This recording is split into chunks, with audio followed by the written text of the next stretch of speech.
Welcome, everyone, to yet another episode of Downright Annoyed with Movies. As you can see, the host is much better looking on the Downright Nerdy podcast YouTube channel tonight, and that is because Michael was busy and he graciously is allowing me to host the show in his stead. And sadly, this was his pick, and he's not here to talk about it, but we're all going to talk about it. And Michael, if you're listening, I'm sure you'll watch a replay of this to find out what we thought of this. I'm more than happy to hop on and talk about it more. The movie is Abbott and Costello Meet Frankenstein. So once again, I am hosted by the usual cast of characters, minus one or two. And I'll go ahead and throw it over to Paul to introduce himself. Hello, Paul.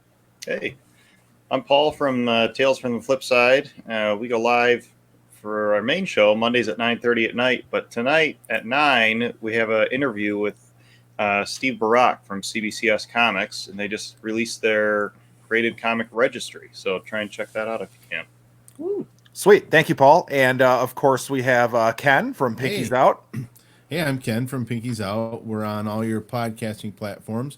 We mainly pick different beers that we haven't either tried or really enjoy and talk about those and get up to a few shenanigans. And as soon as this quarantine stuff's done, we'll start producing again. So awesome. Yeah, I know that's been a goofy process for everyone. And Ryan? Hey guys, I'm Ryan from the Fake Nerd Podcast. We're a weekly pop culture podcast. We run the gamma of like movies, comics, television. We're a bunch of nerds who just love talking about nerdy things. We go live every Sunday. We did skip last week because of, quarantine, scheduling, things are hard. But we're going to be back this week talking about the Mortal Kombat animated movie, Scorpion's Revenge. Check it out. Get over here. Nice. I'm actually excited to watch that. I am too. I hope it's good. I love Mortal Kombat. And yeah, I am Jackson with Bored and Annoyed. Obviously, you can go to boredandannoyed.com, subscribe to us wherever you listen to podcasts, subscribe to our YouTube channel so you never miss an episode of this show as we bounce back and forth. But I know we've got a couple, I got a time crunch tonight. So let's just get into the movie. Judging from the texts that were flying back and forth, everyone really enjoyed this. So Paul, what were your initial thoughts on the movie? Yeah, I thought it was good. It does the soul good every now and then to put in an old black and white film. Good family friendly movie. Watched it with the kids around, and my wife and I had a great time. So yeah, sweet. We recommend it. Sorry, Michael's not here to chat about it, but yeah, I liked it a lot. Yeah, Michael picked a good one, I would say. And Ken, did you watched it with family too, right? I did. I fully expected my family to abandon the living room like they often do when I'm watching these movies for the show, but they all sat down and my two girls watched it from beginning to end, and they chuckled throughout the whole movie. My wife was chuckling. I was laughing. I mean, it was just a good movie to watch with your family. The humor was just adult enough that the parents, got a few of the subtler things, and the kids got it. Got the rest of it, and it was just a good. You smiled through the whole movie. I mean, it was just a good, feel-good movie. Yeah, and Ryan, did you watch this today like you typically do, or did you? No, I actually I watched it last week when I originally we were going to review this, but so I'm not that far behind. But I'll be honest, it's no Mac in me, right. But it's wholly entertaining. It is super fun. It is, like I said, it is like fun, clean comedy for the whole family. It's almost like a Pixar movie where like there's adult comedy, but like it's not gonna confuse the younger kids, and there is like slapstick comedy that the kids can enjoy. Like this was, and it takes a genre, like this is the first really like the Dark Universe. This is the first MCU. Like this is really cool to see like these horror guys get turned into a team and also be completely comedy. I enjoyed this a whole lot. Yeah, I really liked every horror villain's part in this. I really liked like the Wolfman in this. I thought that was kind of neat. I have to admit, outside of the who's on first joke, I'm not like a huge aficionado of Abbott and Costello or anything, but they had me chuckling quite a bit. And it's not like the hearty laugh hysterically style of comedy. I don't think that was necessarily what they were even going for, although maybe at the time it was hilarious. But there's a joke like when Costello's all freaked out. And looks like we had someone who hopped in here now. Michael? What? Oh, look at that. Hey, Technology. driving and talking and driving on StreamYard. I'm sure that's super safe. Yeah. You be safe, Michael. Get a mount for your car, will you? Yeah. Yeah, I don't got one. I can't do it right now. Somebody Amazon me a mount for my car, all right? It's $5. there I'll you do go. it. There you go. Hey, did you Yeah, guys Good like choice, it? Mike. Yeah, good we're choice. all of us have gone through our initial thoughts, and yeah, excellent. Everybody liked it. It didn't scare people's kids away like Mac and me did. So Right. Awesome. What are your thoughts on it, Michael? You picked it. Oh my God! So I was first introduced to this movie by my father when I was I don't know, probably 5 or 6 years old. So it's been a big part of me kind of growing up. Just that I absolutely love Abbott and Costello, Three Stooges. Oh gosh, what's the guy's name that did? Charlie Chaplin. Like all those old black and white comics. And it was just really, it's just all very like wholesome type of humor. And yeah, I mean, that got me going. Me and my sister would watch this movie at least once a week for, I don't know, for a good portion of our childhood. It was always good. Yeah, you brought up the Three Stooges. I watched a lot of Three Stooges and Abbott and Costello stuff with my grandfather when I was very young. Oh, nice. So like coming back to this after having not watched it for almost 20 years, it's like it's really nostalgic, but also it does hold up. Like these are just they are classic movies. Like it's comedy that's transcended. Like it will never get old because it's just really funny, like slapstick, and it's really good character stuff. yeah, I was about to say my favorite joke, I think, in the movie is when they're all scared at the house and Costello's like, yeah, why don't you go check the basement? I'll run outside. And then he's like, no. And he goes, okay, I'll run outside. You go check the basement. It's just like that kind of shit. It's just great. All the stuff with what's the character's name? Wilson? I already forgot. Wilbur. Wilbur. Yes. Wilbur. The Wilbur having multiple girlfriends, and then Yes. chick's like, look at me. Let me look at you in the light. I don't see what they see. Like that stuff was Right. killing me the entire time. There's one joke specifically where it's like, give me two. You have two girls. Give me one girl. And it's like, listen, if I had 2 cigarettes, I'd give you a cigarette. If I had 2 pairs of shoes, I'd give you a pair of shoes. I got 2 girls. You give me one of the girls? No. Hop in the shoes, smoke a cigarette, and get out of my face. And I'm like, this is so good, and the rapport is so good, and it's so fast and snappy. I'm like, there's a reason these guys work so well. But I'm Well, curious, I have you guys watched any other Abbott and Costellos? Yeah. I have. Not me. I haven't either. I'm a virgin. Me and Paul, we're the noobs on the crew tonight. Okay. Currently. What I liked is when they're at the castle there and he finds Frankenstein and he sits on him because he's sitting on his chair. Yeah. And if you're watching I watched Frankenstein, that scene, and that guy was trying so hard not to laugh. I forget the actor's name that was playing Frankenstein. Who was that was playing Frankenstein? Glenn Strange. Oh, he was he could almost you just see his face. He's just straining to trying not to lose it. I got a good piece of trivia. So Glenn Strange fractured his ankle filming this movie. So some of the monster shots are actually Lon Chaney Jr. reprising Frankenstein in some of the shots because he couldn't do it. And I'm like, that's awesome. And you never would have cool. done. Glenn Strange does a good job. I think Dracula's hilarious. Like it's so funny to see Lugosi rules. Like yeah, that dude's so good at being like silly Dracula. Like when the only time I've seen him before is like hardcore evil Dracula, and I'm like, man, this is great. And you could tell that they all kind of embraced the fact that they were in a movie like this. Like, it really works. Because I'm assuming at this point, everybody in society is kind of familiar with these monster characters. They've all had at least one film. I'm assuming they all had multiple films before this. At this point, they've had at least multiple. Yeah, right. So I thought all of it was, honest to God, Michael, it might be one of the more entertaining times I've had so far doing this show. I was highly entertained. I agree. That makes me so happy to hear that. Now we are comparing it to Mac and me and Dune, so don't get too excited. It's slightly less as good as Dune, maybe. I don't know. Yeah, a little worse than Dune. Than Dune. Yeah. The artistic vision wasn't there. Yeah. But yeah, hey Michael, what now? You said you used to watch these like as a kid growing up. Like, why is this one the one that you picked? I think it was just me and my sister loved the Dracula Frankensteins, and like every time we would dress up for Halloween, it would be one of those characters, and we do that together like every year. That was probably just something that we probably liked the most. Probably more accurately, my dad probably said this is the best, so this is the one that we kept watching over and over. There are others like Abbott and Costello Meet the Mummy, Abbott and Costello. The one where they're in the Amazon. That was kind of crazy. There's a whole bunch of great Abbott and Costello movies, routines, and shows. Actually, the Abbott and Costello show was quite good as well. It only lasted for a couple seasons. Now, if you guys, I don't know if you guys knew of any trivia. I know, Ryan, you're the trivia guy. Sorry, I'm driving through a tunnel right now. Nope, you're good.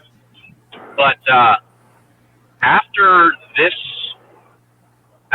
movie, a lot of the main monster actors kind of fell off in Hollywood, and they kind of led kind of sad lives. Actually, even Abbott and Costello, after their fame, a few years later, when Costello, I think he lost his son, I believe it was, and he just kind of fell into a depression. Him and Bud Abbott, they kind of had a falling out kind of thing, and Costello got on the liquor a lot, and everybody kind of back then, they kind of ended up with a sad ending. But I mean, during their life, they, obviously during the movie making, they brought joy to a lot of people, which is awesome. Just sad ending. Yeah, and they're all memorialized forever now. Yeah, definitely. Yeah, now thank you for making this a depressing episode, Michael. We were all Absolutely. having such fun. Anytime. I mean, yeah, you guys back down. we really appreciate it. Because I was going to say how much fun those guys were having together making that movie. You could just tell they were having a ball doing it. Yeah, Like, they had drinks and cocaine and whatever backstage, and this was just a party for them. I bet. Hands down. Yeah, it does make me sad that the whole dark universe thing didn't work out at all because of the Mummy being such a disaster. But yeah, it does. It makes me long for times that I've never really experienced. So I might go back and watch all of the Universal monster movies. I highly recommend it. They're good. Yeah, because The old ones are great. The black and white ones. Yeah, you got to go way back. It's very, great. very beginning. Yeah. How many are there? Oh god. I don't know. Too many to name. Well, it looks the like Black Lagoon is really good. Well, because all those monsters, like the Draculas, the Frankenstein, they're not owned by anyone. Anybody can essentially make them. I think, right? I mean, I think Universal did pick them all up for certain things, but for a long time it was fair game for anybody. So that's why there's so many of them. Well, there's like Bram Stoker's Dracula, which is called Bram Stoker's Dracula because they don't own the rights to the name Dracula, but you can still use Dracula as a character. Yeah. Right? Gotcha. Yeah. Or I, Frankenstein. I liked that remake, I, Frankenstein. I was hoping Yeah, for a apparently sequel to there's a that. new Frankenstein too, but it's really interesting how I would say Frankenstein and Dracula especially, I mean, they just transcend time. There will always be, movies about all of the. I mean, we just had an Invisible Man movie.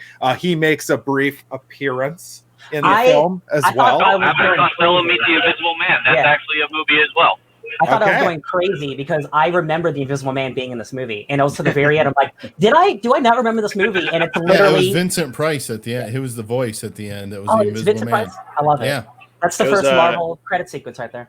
It was fun watching this with my young girls too, because the only experience or exposure they've had so far to anything of this genre would be Hotel Transylvania. Oh, So Very good. Oh.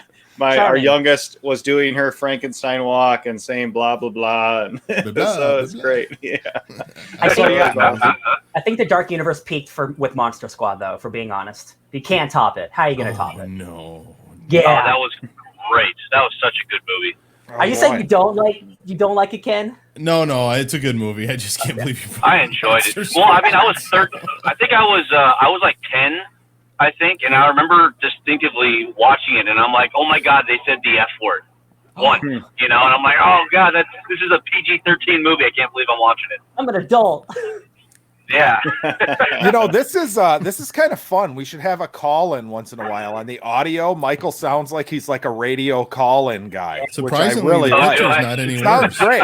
Yeah, the don't hit him in the sore spot there, Ken. I know. The 4G is strong right here in California. It's probably better than what I got at home. Hey, Good.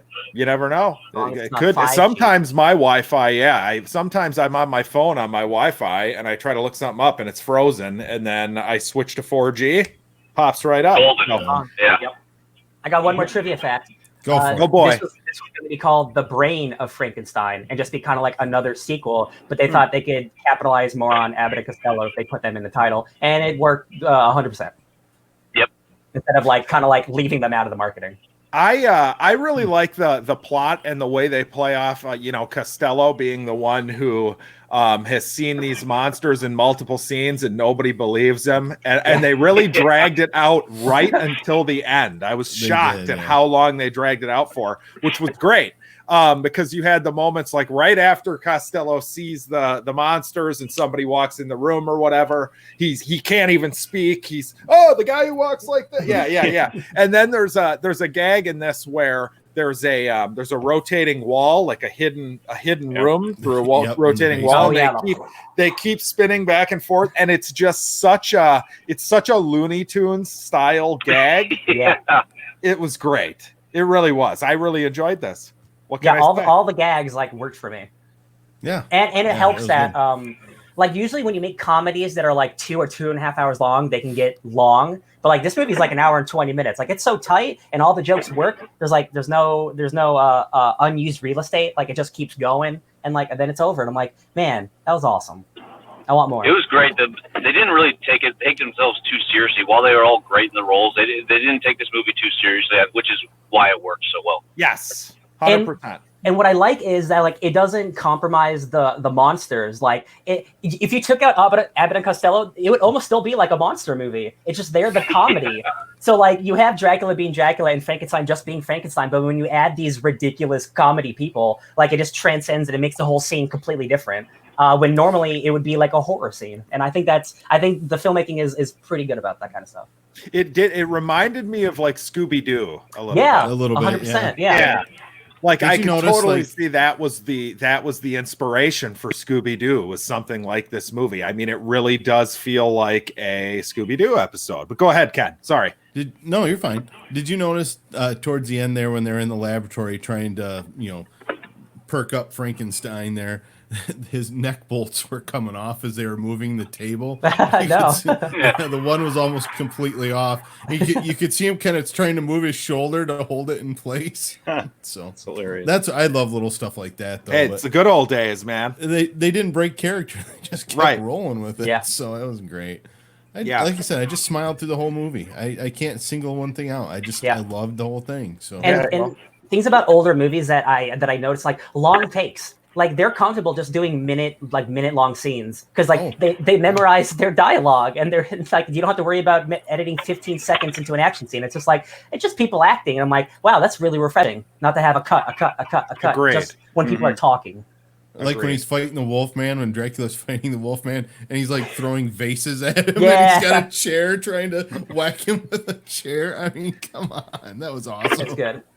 Yeah, who's gonna make the remake, Paul? Is there gonna be a remake of this, or Rob Schneider and Adam Sandler. Oh No, God! that's just gonna be Hotel us. Transylvania then. it could be us? You think Yeah, they should do it? let's do it. I laughed when Costello was when he stole that fruit from the Wolfman's hotel room. He's like, maybe he counted these. Yeah. I like that part. That was funny. He's just going in and just the comedy of closing the door just at the right time and stuff like that. Yes, great. Yes, all of that stuff is really fun, and it's still fun to this day. And I don't know why it has pretty much gone away. I mean, any theories as to that? I suppose the only place you get comedy like this these days would be in some sort of cartoons, but I don't even think they make cartoons like that anymore, do they? Made a remake. They made a remake of the three. I'm blanking. What am I blanking? Oh my gosh, the three slapstick guys. I had a brain fart. Stooges. Three Stooges. Thank you. Three I just had a Stooges? brain fart. They made a remake of the Three Stooges like 5 or 6 years ago, and nobody saw it. I don't know if it was good, but it had like Will Sasso. It had like Will Wasn't Jim Sasso. Carrey on that? I don't.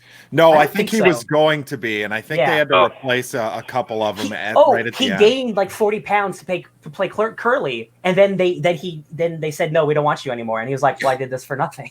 It was awful. Is that why you went to Alaska and studied transcendentalism? Possibly, yeah. But I just think this type of filmmaking and comedy, it's kind of, it isn't a product of its time and its era, and like again, it is kind of only like Looney Tunes-esque comedy that you see this kind of stuff with like walls turning and like young. I think it's just kind of like a timely type of comedy. It is fun though. And now it is, that brings up a question of, if you saw this a lot, would you find it as good as you do watching this movie? Or is it just because this is kind of a different thing that we're used to watching that it works? I think it's a nostalgia thing. I don't know as if you could recreate something exactly like this as wholesome as this and have it make it.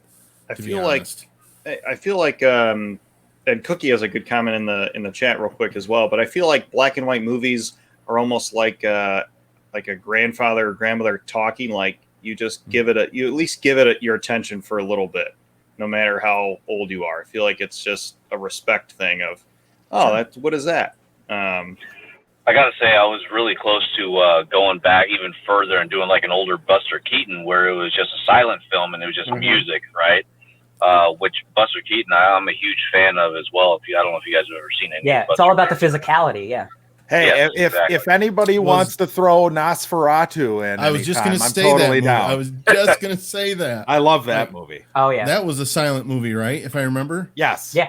Yeah. Did you guys see the remake Shadow of the Vampire with Willem Dafoe? No, I didn't. It's about them making the movie Nosferatu and how Count Orlok was an actual vampire. And it's really funny. It's a super weird, cool movie. I think you'd like it, Ken. It's super weird. I love William Dafoe. He's spooky as hell. Creepy guys. But Cookie did say, do you think it was the writing that made this movie great or the actors? They complement each other. Right. I think it's the main, but Abbott and Costello clearly are pros at what they're doing. They probably just, go out there and could do this in their sleep. So I think that helps. And then like Bela Lugosi, he is the, the quintessential Dracula, right? Oh yeah. Yeah, absolutely.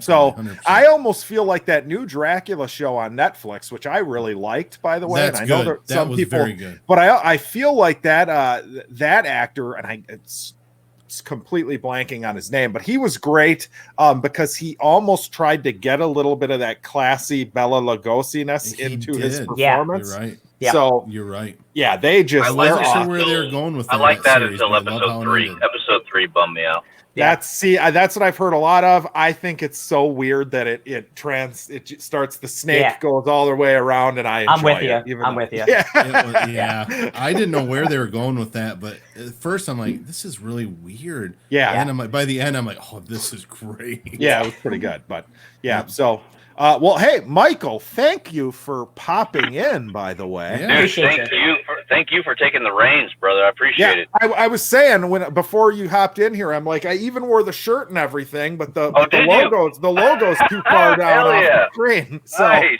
But thank you. Yeah, I real quick before we spin our wheel, I'm gonna hold off on the genre battle wheel because I feel like we should figure something out for that because we're already into the next month or whatever. Yeah.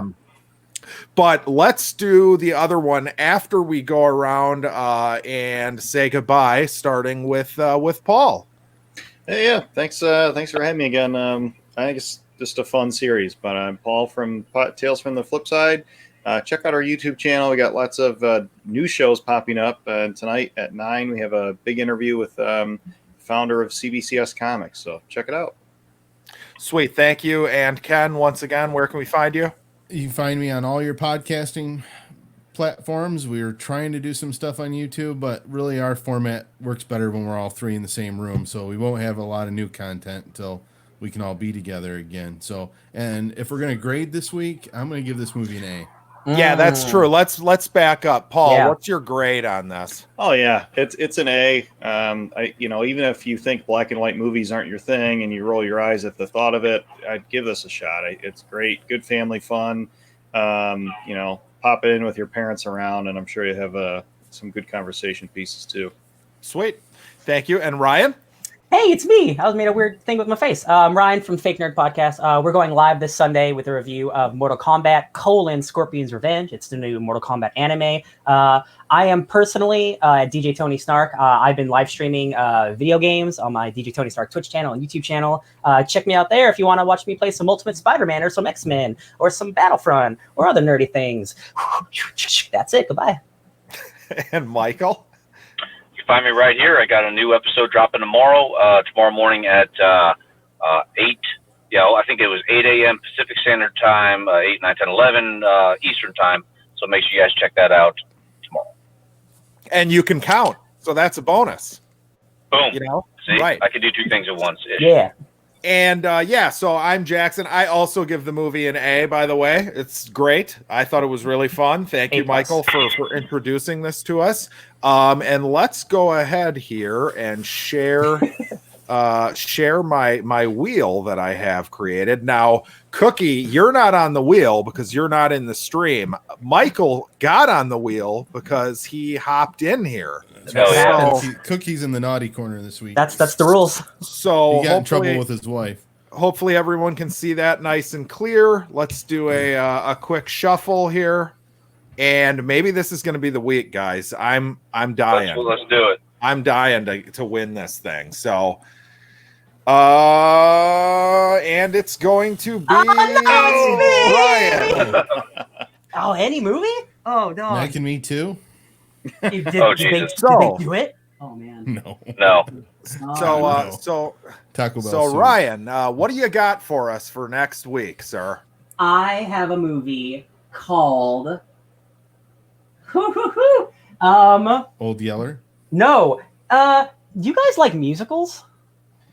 We have to. Anna and the Apocalypse was pretty good. It doesn't matter if we like them or not. There's a movie directed by John Turturro that has James Gandolfini as the star, and it's a musical called Romance and Cigarettes. It's a star-studded musical from the mid-2000s. I haven't watched it in a long time, but I remember really liking it. Cool. I have seen this. Yes. I think this is it's a unique musical, whereas it's not like them singing their own songs. They're kind of like doing karaoke with the music. But okay. I think it's a fascinating movie, and I can't wait to rewatch it to see if it holds up.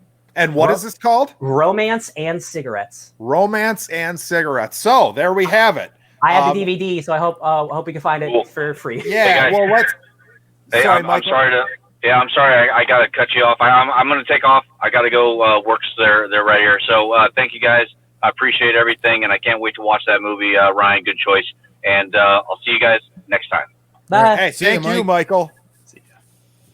All right, so there we go. So let's make sure that is available. Romance and Cigarettes. It is. I see it on Amazon for $3.99, and I think that's the only place that I see it according to IMDb. What about $3.99? Oh, is this Christopher Walken that I see when I? It sure is. He's amazing in it. Yep, I'm in. All right, well, there we go. I am excited to watch now. Everyone in the chat, thank you so much for joining. Go subscribe to all of our stuff. Thanks, guys. We really appreciate you dropping by, and we will see you next week for Romance and Cigarettes. And hopefully you have a little bit of both in your life. Yeah. Nothing wrong Not with too that. much cigarettes, though. Have a good one, guys. See you guys. See you.